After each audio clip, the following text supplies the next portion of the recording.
Hello everyone. So in today's video, we are going to go over this paper, Semi-Supervised Formality Style Transfer using Language Model Discriminator and Mutual Information Maximization by Kunal Chawla and D. Yang, both from Georgia Institute of Technology. I guess this is Georgia Tech. So I haven't read the paper before. This would be the first time I'll be reading it with you guys, but I found the abstract really interesting. So let's get started. Formality style transfer is the task of converting informal sentences to grammatically correct formal sentences, which can be used to improve performance of many downstream NLP tasks. In this work, we propose a semi-supervised formality style transfer model that utilizes a language model based discriminator, okay, to maximize the likelihood of the output sentence being formal, which allows us to use maximization of token level conditional probabilities for training. So basically what they're saying is, suppose like you have Twitter tweets, they are not at all formal language. So they use lots of abbreviations and lots of words which you might not encounter in other formal pieces of text, right? So then I guess the problem is that a model trained on one kind of data would not perform well on another kind of data when it sees too many words which are out of its vocabulary. So they're trying to convert the all the data to the formal form. So uh, then they'll only have formal data, and then they can input these formal data into the model, formal data tokens into the model. Okay, so we further propose to maximize mutual information between source and target styles as a training objective instead of maximizing the regular likelihood that often leads to repetitive and trivial generated responses. So basically what they're saying is that this is a style transfer problem, right? So if anyone is not familiar with style transfer, I'll just create a board for it.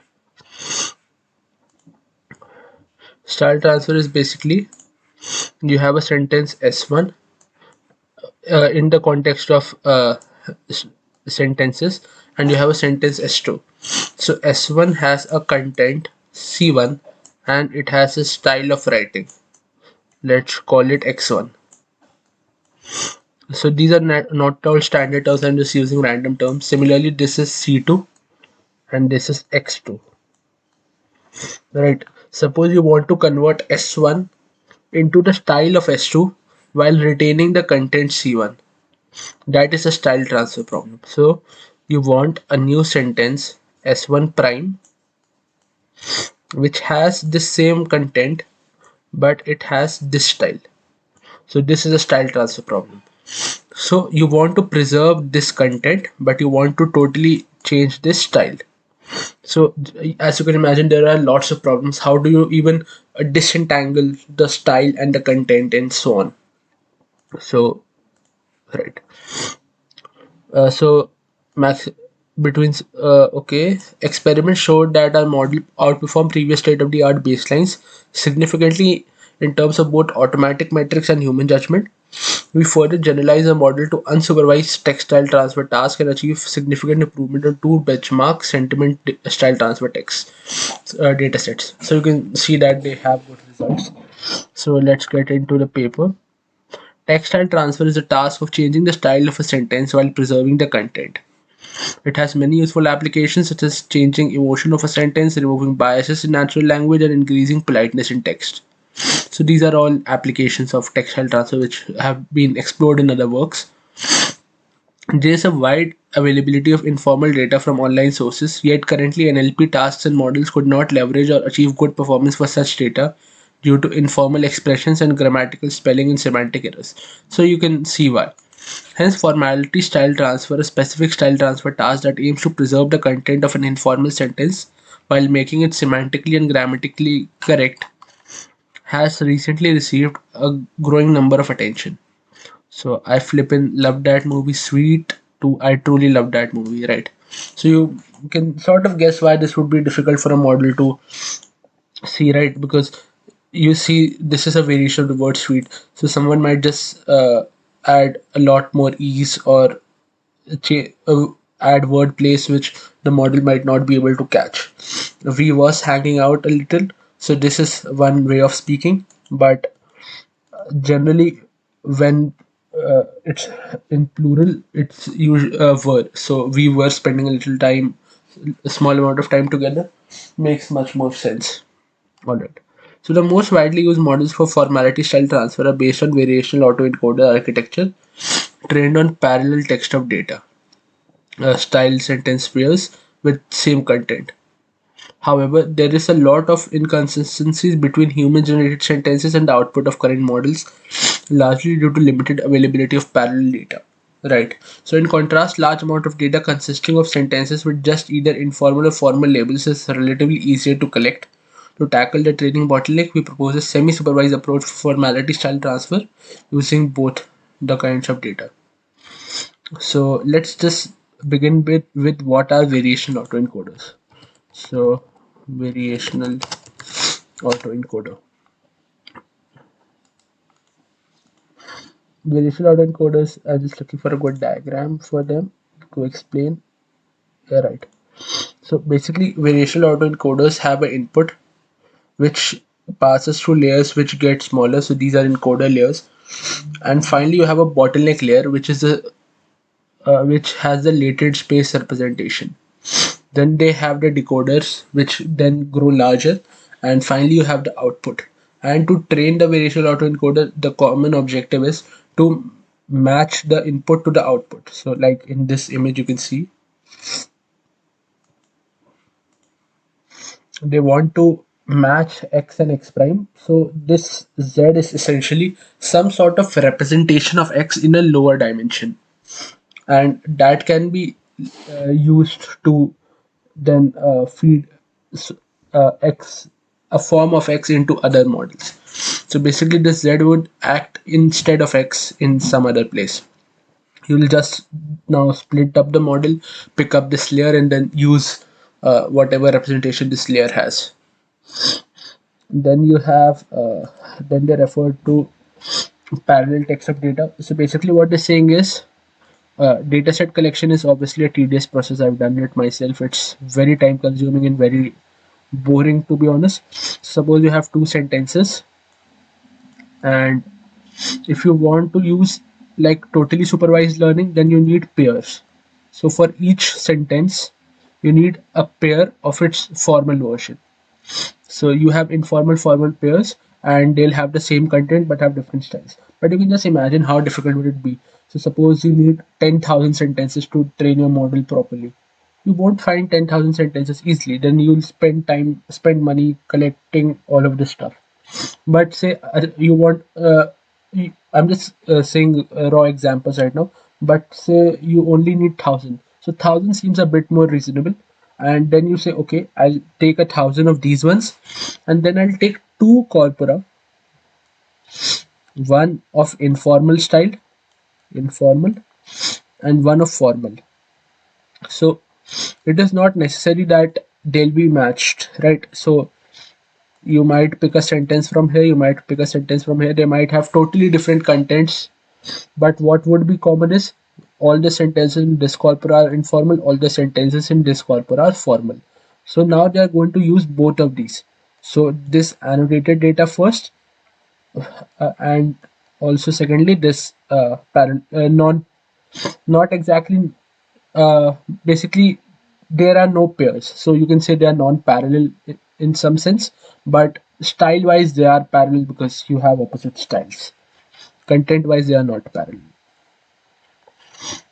right? So semi-supervised approach, because now you're combining a supervised and an unsupervised approach. This one was a supervised approach and this one is the unsupervised approach. Right. So following the success of generative adversarial nets GAN, binary classifiers are often used on the generator outputs in unsupervised textile transfer tasks to ensure that transferred sentences are similar to sentences in the target domain. So basically what they're saying is in this part, this refers to the model part. So once you have a model, then you add the sentences to it. So this is a generative adversarial net again is just a game between a generator and a discriminator. I'll highly recommend reading the earlier, like the original paper by Goodfellow, or you can also have a look at this video by Yannick Kilcher. It's also pretty good. He discusses this original paper pretty well. So basically, what they're saying is once the generator outputs something, so the generator outputs a sentence, which is the transferred sentence supposedly, then you use a classifier on it to check whether the style has indeed been changed or not. So you have a classifier, and then you get a style reading, and then you match, okay, is this the style I wanted or not? So now what they're saying is, yep. However, this work showed that using a language model instead of a binary classifier can provide stronger, more stable training loss to a model as it leverages probability of belonging to the target domain for each token in the sentence. So when you use a style classifier directly, which is like a binary classifier, whether it belongs to a particular style or not, then it doesn't give as much information as if you use a language model like a GPT model, which will provide you a probability of every token belonging to a particular style. And so it is gives a more stable training loss.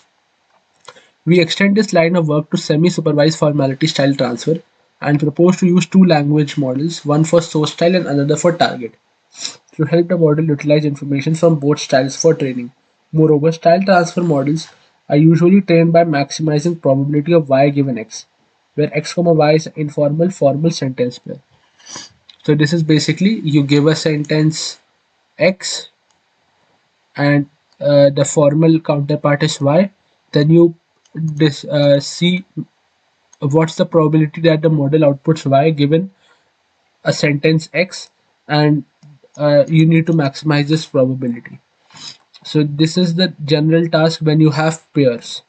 So such models tend to generate trivial outputs, often involving high frequency phrases in the target domain.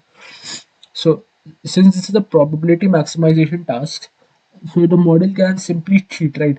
The model learns, okay, these 10 words are very frequent in the target corpus. So these words almost occur all the time. So I need to somehow incorporate these words to cheat the game or to maximize the score, because the model is not like reasoning, to be honest. The model is learning patterns here. So I'm not sure if I should have said that, but like the model is trying to learn patterns to maximize the score, and this is one such pattern. So building on prior work to introduce more diversity and connection between the input and output, we propose to maximize mutual information (MMI) between source and target styles, which take into account not only the dependency of output on text, but also the likelihood that the input corresponds to the output. Okay, let me read that again. Building on prior work to introduce more diversity and connections between the input and output, we propose to maximize mutual information between source and target styles, okay, which takes into account not only the dependency of output on input, but also likelihood that the input corresponds to the output. All right. While this has been shown done at test time so far, we extend this approach to train our model with MMI objective. All right. So basically, a two-way dependency, I guess. As you can see, earlier the focus was only on having the output dependent on the input, but now they are also looking at the likelihood that the input corresponds to the output. So we evaluate a proposed model that incorporate both the language model discriminator and mutual information maximization on Grammarly Yahoo Answer corpus. Experiments show that a simple semi-supervised formality style transfer model outperforms state-of-the-art significantly in terms of both blue and human evaluation. We further show that an approach can be used for unsupervised style transfer as demonstrated by significant improvement over baseline Yelp in this. Okay, so basically they have the code as well. Uh, Let me just uh, start this repository. Oh,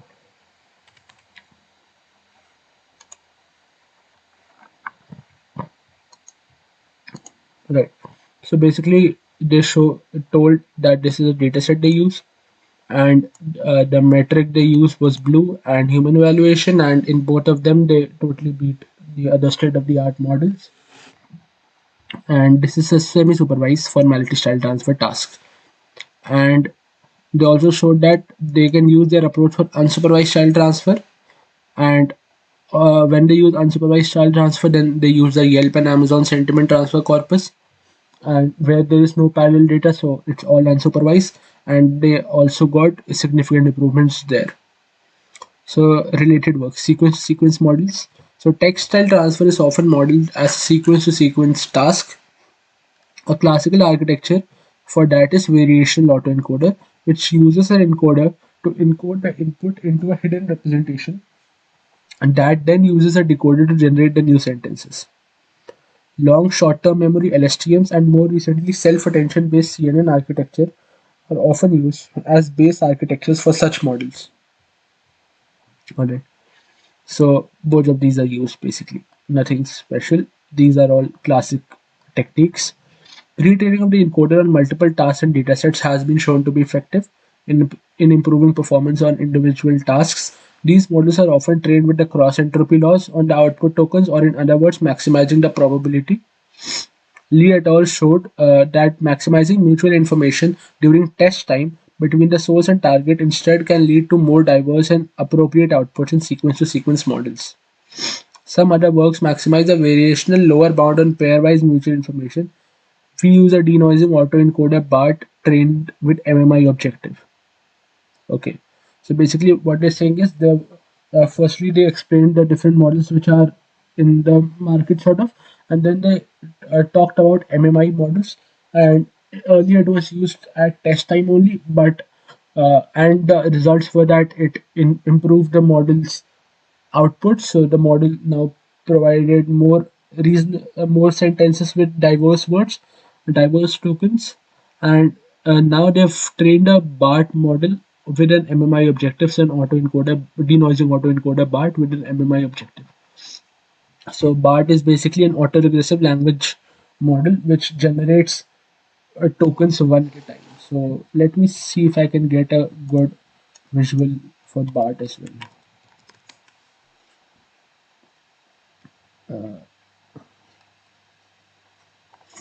Right. So I need to see where I can get one. It is easy to explain as well for me. Otherwise, this really great video by another person on YouTube. I'll link it down below. It's on the BART model. Okay, let me just use this one only.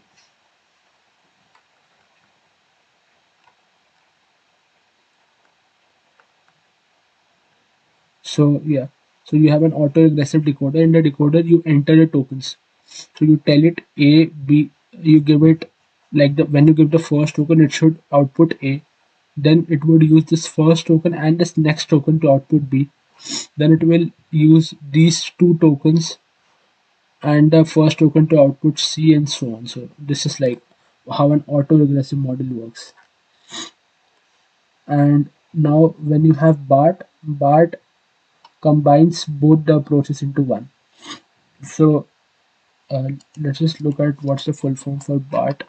Bidirectional autoencoder, I believe. Denoising autoencoder.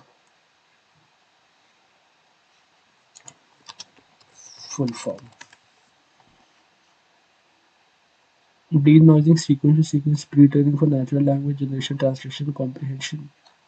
I thought it would be something more, I guess, with relation to bidirectional. I guess bidirectional autoregressive transformer or something, but I'm not able to find it right now. Never mind. So what BART does is basically use the best of both worlds. So you have an autoregressive decoder which uses these tokens to predict the next one, and then you also have a bidirectional encoder. A bidirectional encoder basically traverses the sentence both ways. So it would go from here to here and try to predict the words, and then go from the right to left and try to predict the words. So its training incorporates both of these methods. Right. So now the semi-supervised and unsupervised style transfer. Some approaches like Lee et al. And Lai et al. Focus on deleting style-related keywords to make content style independent. However, such works hypothesize that content and style cannot be separated and use techniques such as back translation, cross-projection between styles in latent space, reinforcement learning based one-step model, and iterative matching and translation. So this is a good sort of hypothesis because some words are bringing both content as well as style. So removing a word saying, okay, this brings a particular style might also just result in loss of significant information. Following Goodwell et al. 2014, using a generator along with style classifiers often used for unsupervised tasks. However, recent work suggests that using language models instead of CNN discriminators can result in more fluent, meaningful outputs. So, in some other more frequent works which we've covered on this channel, which were like 2020, 2021 works with style transfer tasks, you might remember that most of them use GPT-2 as classifiers. So I guess this is the reason. Maximizing likelihood of reconstruction of the input from the generated output has been used in both image generation and text style transfer tasks to improve performance.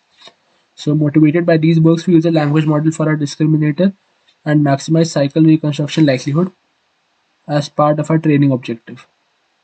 Okay, I'll just be right back. Just a second, there's someone calling.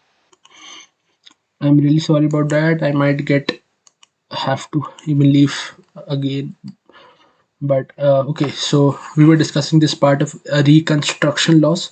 So this is one of the most fascinating loss functions which I have seen personally. So what essentially is a reconstruction loss? I'll just draw a visual for you. Right. So you have a sentence S. You do a style transfer. Suppose this is your model. You get a sentence S dash, right? But now the problem is when you're doing this in an unsupervised setting, you do not have anything to compare S dash to. You might say, okay, I know which corpus this S dash should belong to, so I'll check if the style of S dash is the style of that corpus, but that is just checking for one aspect. You also need to check whether the content has been preserved or not. And that is a bit difficult to do, and also just matching the style just matching the style is not sufficient. So what they do is incorporate a reconstruction loss. So they'll use the model again. Now instead of say style A to B, it is a style B to A model, and they'll get a S double dash. So in theory, if the models were perfect, you should get S back, right? Because S should have the content and also the original style. So this, if this was style A, this was style B, then this is again style A. So S A and S double dash should be as close as possible. So they'll enforce a reconstruction loss between the two of these. They'll use the distance between the two of these as a metric, as a loss function. So this is what they meant. So a formality style transfer. Grammarly released a large-scale dataset for formality style transfer and tested several rule-based and deep neural network-based baselines, CNN-based discriminators, and cyclic reconstruction objectives have been used in a semi-supervised setting. Wang et al. Used a combination of original and rule-based process sentences to train the model. There is also evidence that using multitask learning and models pre-trained on large corpus improves performance. This work uses a BART model pre-trained on CNN DM dataset from our base architecture for our base architecture. What's a CNN DM dataset? I'm not familiar. Let's have a look at it. CNN DM dataset. Okay, a CNN Daily Mail English dataset. So this is news article. So these will of course be formal. So I hope at least. Method. This section presents our so I'll just highlight this part. So when I'm reading this the next time in the future, I'll know which are the decisions that they made.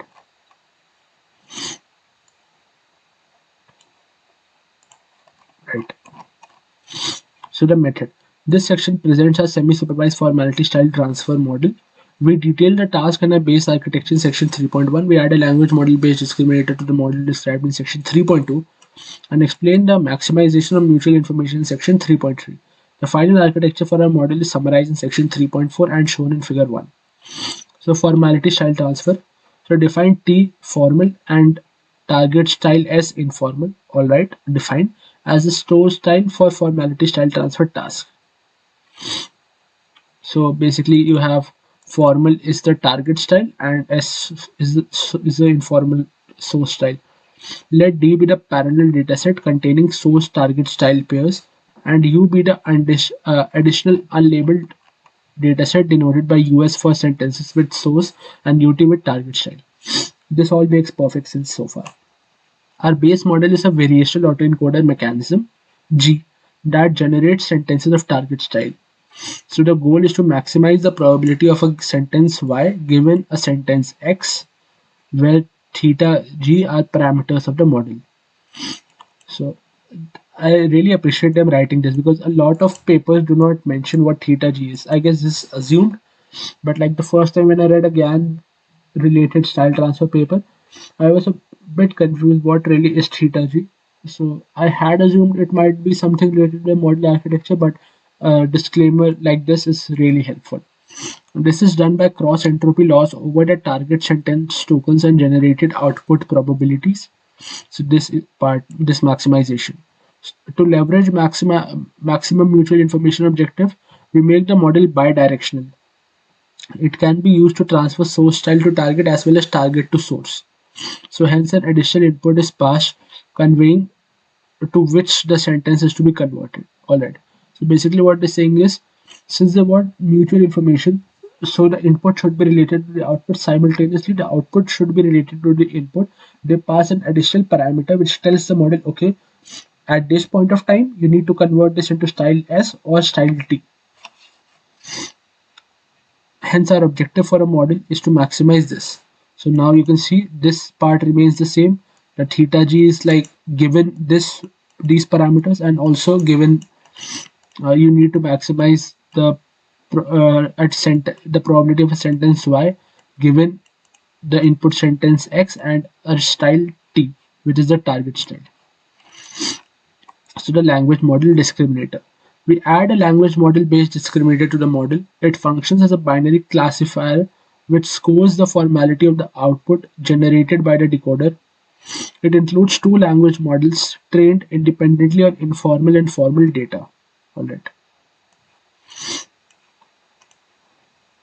The score of a sentence by a language model is calculated by the product of locally normalized probabilities of each token given the previous tokens. So basically what they're saying is they'll use the first token to predict the second, and the probability of them predicting a particular token is for each token is then multiplied. So that is the probability of a language model predicting a sentence X, where Xi are tokens and theta element the parameters of the language model. The softmax normalized score of the sentence by the language model is then interpreted as the classifier score. So basically then they use the softmax function on it. So softmax just brings it between 0 to 1 sort of. So smoothens out the probability, does not have like you don't have abrupt numbers like 0.1 and then 10,000 and so on. The language model discriminator is pre-trained on source and target data from P with a cross entropy loss. So this is a standard cross entropy form where C is the label of X. This C is a label of X. Theta C are parameters of the language model discriminator, and theta C star are the trained parameters. So the weights are then frozen for training. A common training objective is to minimize the sum of translation loss and discriminator loss. So basically this is the way in which they had pre-trained their language model. So they wanted it to predict the style for a particular sentence X, and they wanted to minimize the loss. So and in this way they got the weights for the model which they'll use. So now a common training objective is to minimize the sum of translation loss and discriminator loss. So translation loss is the loss of just like getting the sentence Y from a particular X and the target style T. The discriminator loss for a sentence in US and UT differs with respect to the style being input. So when you have a discriminator for where you have the input style belonging to the source style, then you will have the target, which is the like in suppose the source is formal, then the target is informal, and so on. So you minimize both of these losses. So this Y should be as close to the pair one as possible. Uh, in these cases, you are just maximizing the probability of a classifier being done. Okay, so I think I might have confused you a bit there. I'll just repeat this part itself. So this first part is the part of converting the sentence itself. So this part is telling you that this is a loss which they are trying to minimize for generating a particular sentence Y given a source sentence X and a style T. Then these two losses tell you the losses by the classifier. So this classifies a sentence X to a style T. This classifies sentence X to a style S. And these are the losses by the language model. And then you overall, as a whole, you need to minimize this loss. So you need to minimize both of these. Now let's discuss about maximum mutual information objective. As discussed, instead of using usual translation loss, which maximizes p y given x and the parameters of the generator and often produces trivial and repetitive content, we chose to maximize mutual pairwise information between the source and the target, pairwise mutual information. So y hat is argmax y log pxy py px. Following Lee et al., we introduce a parameter lambda forward translation weight to generalize the MMI objective and adjust the relative weights. So this is the pairwise mutual information. I guess they're trying to express this as some ratio. I'm not sure how exactly this came up, but I believe that would be discussed in the original work where this was created. So I'm just going to take it at its face value right now. Here they've simply used the property of a log. So log a by b is log a minus log b, and that is what they've done. I don't know how they went from here to here. Probability of x comma y. I guess they're trying to use. No, they're not. Somehow this converted to this and this converted to this. I'm not sure how exactly. So following Lee et al., we introduce a parameter lambda forward translation weight to generalize the MMI objective and the relative weights.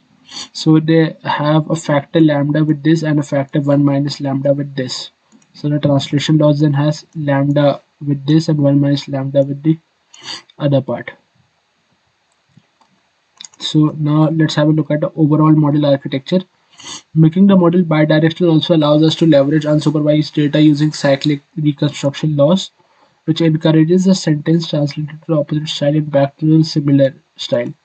So let g x comma c be the output of the model for a sentence x with the target style c.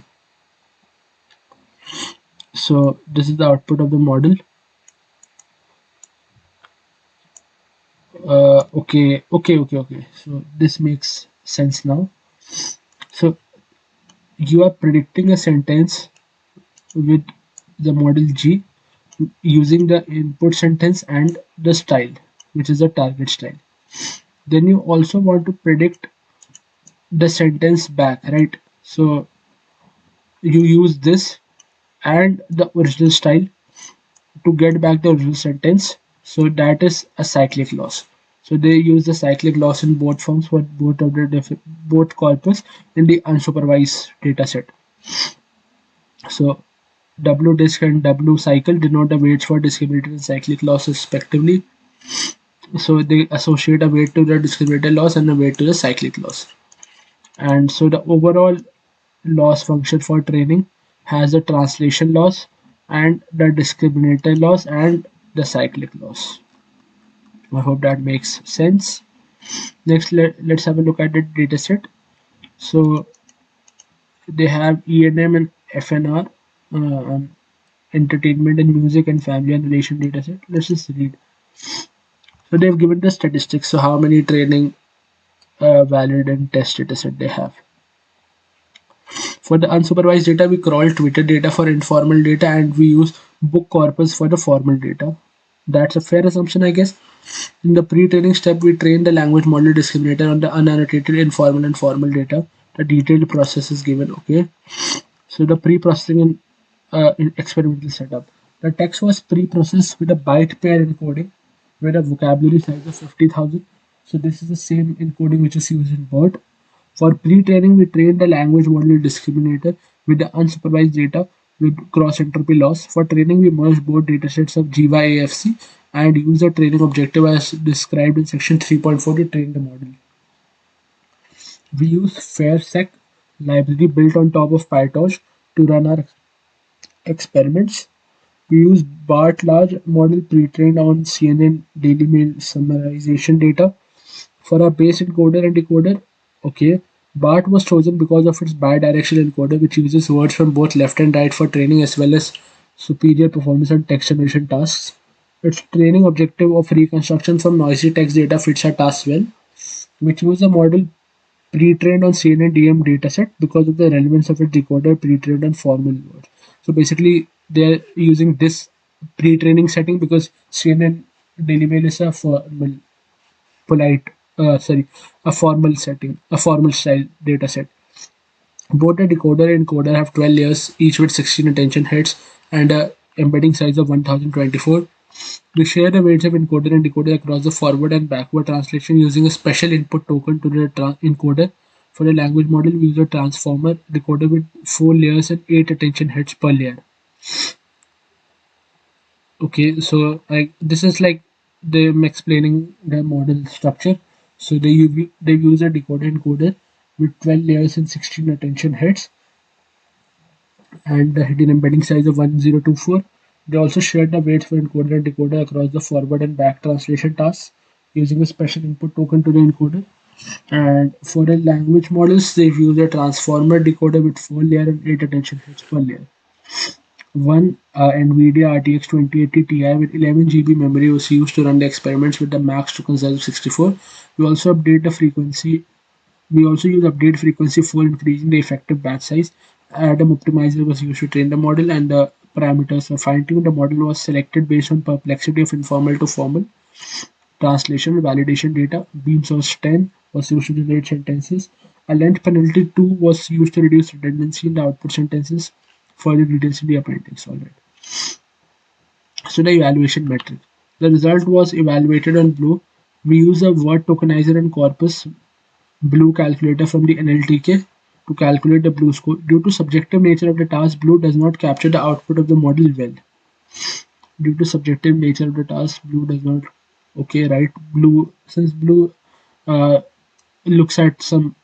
I, I don't recall exactly, but this problem is reported by other ones as well, other papers as well. So they use human annotations. Amazon Mechanical Turk was used to evaluate 100 randomly sampled sentences. To increase the annotation quality, we required workers located in the US to have a 98% approval rate and at least 5,000 approved hits for their previous work. Each sentence was annotated by 3 workers who rated each sentence on the metric content fluency. So these are the scoring patterns and formality. We also provided detailed definition example. The intra-class correlation was estimated using ICC2K and calculated in Penguin Python package. It varied from 0.52 and 0.563 for various models, indicating moderate agreement. We then averaged the 3 human provided label to obtain the rating for each sentence. So we compare our approach with several baseline. So simple copy, target, human generated, which are rule based, NMT, transformer, hybrid annotation, NMT multitasks, pre-trained with rules. Okay, so these are the works which are compared with. Alright. So you can see the Blue score is highest for them.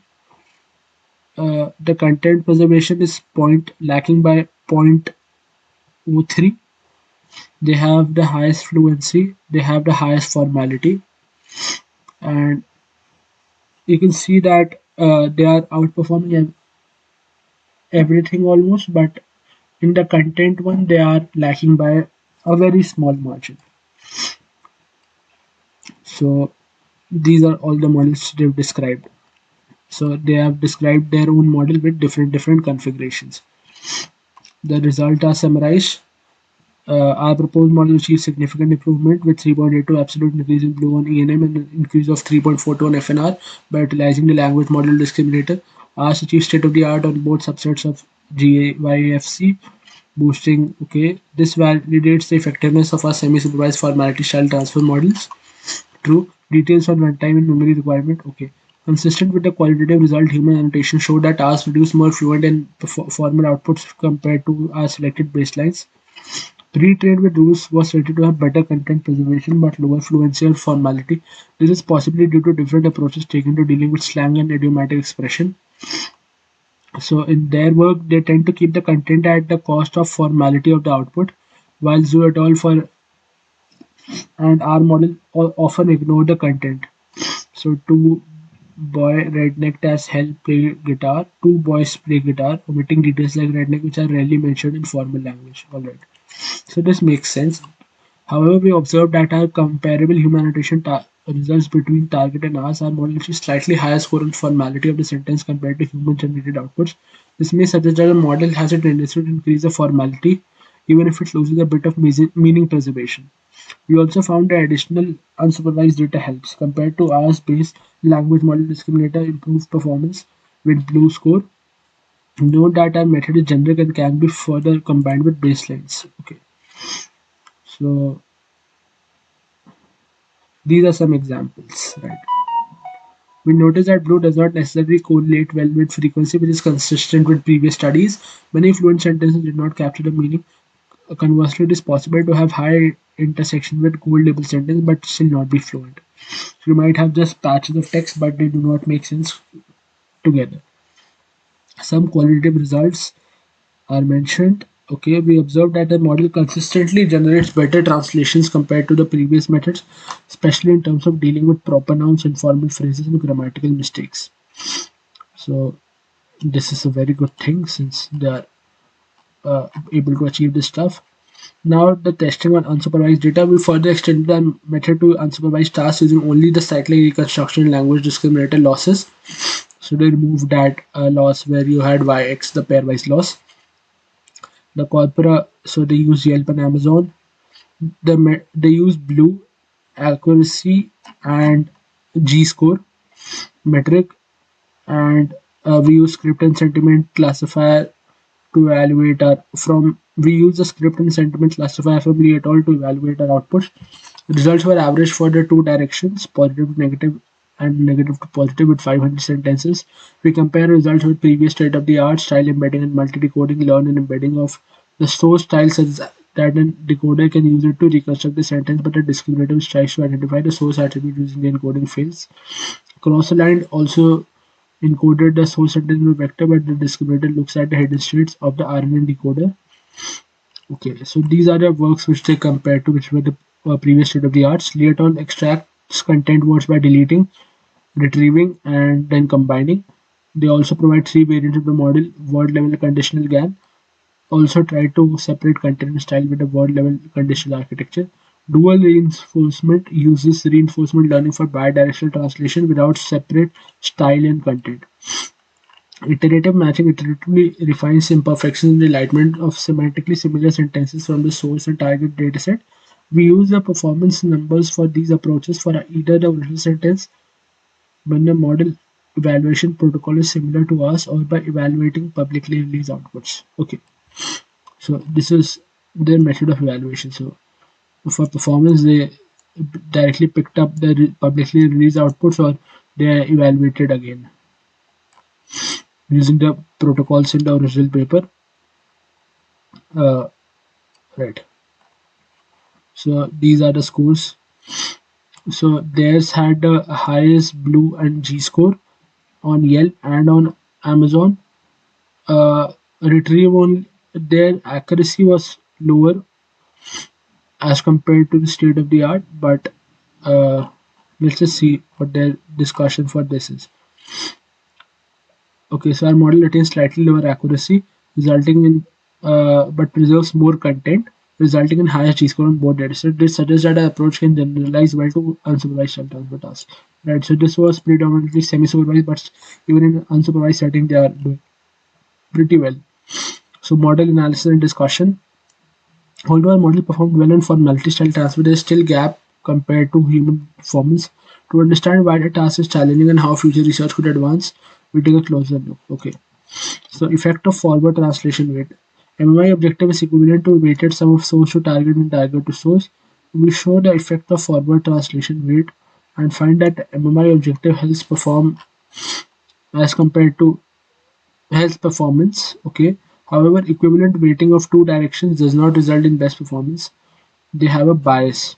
So informal to formal should be given a higher weight.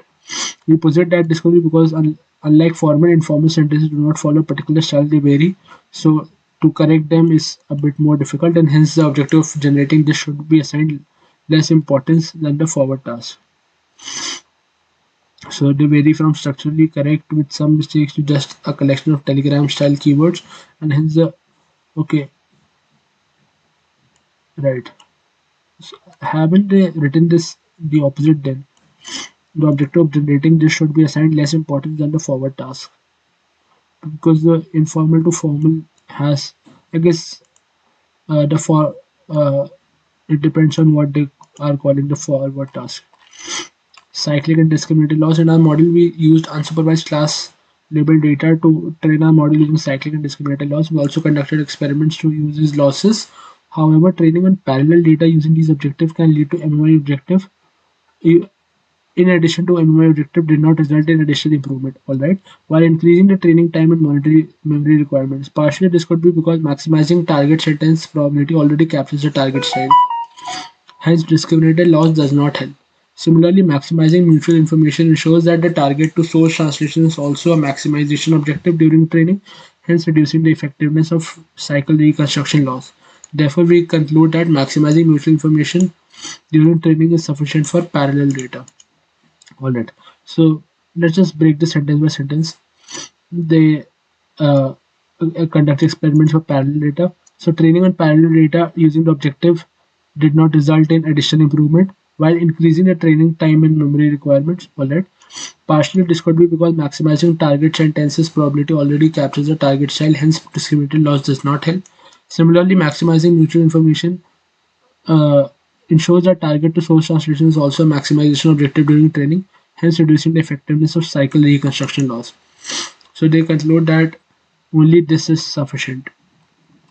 Challenges, like informal objectives, missing things, named entities, right?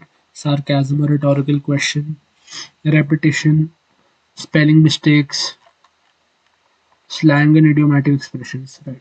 So they randomly sampled 100 sentences to estimate the presence, and they've mentioned that in their table 6. Alright, so how many of them have been resolved and so on. Conclusion: the work introduces a semi-supervised formality style transfer model that utilizes both a language model-based discriminator to maximize the likelihood of the output sentences being formal and a mutual information maximization loss during training.